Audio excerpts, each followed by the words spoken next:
Muteti Gladys Mwangi oĩkaine ta Chania nĩarekereirio nĩ igoti rĩa Kiambu na bail ya mbeca baribari ciringi milioni 1 cira-inĩ ũrĩa ũmũng'etheire wa kũragwo kwa mũthuri wake engineer George Mwangi. Akĩrekia Gladys, mũcirithania Wilson Radin nĩarekirie mwĩkũĩrwo Morris Mbugua ũrĩa mathitangĩtwo hamwe.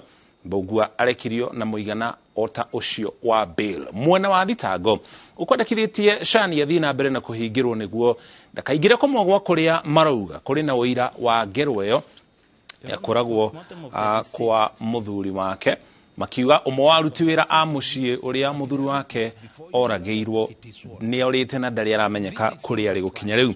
Borithi mahetwo thikũ 7 cia kũrĩkĩrĩrio ũthuthuria wa cira ũcio.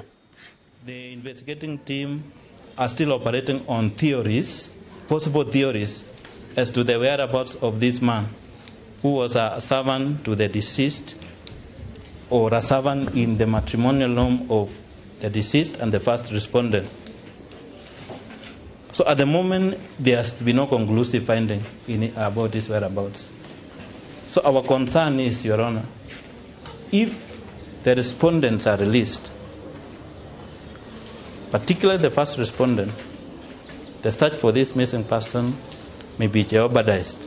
They have come here to test your patience and asking you to regularize their keeping these people in custody for longer than required. It is inappropriate. It is unjust. And my friend here quotes public interest. Yes, this is a matter of public interest. But it is not in the public interest to have pretrial detention without cause and without reason.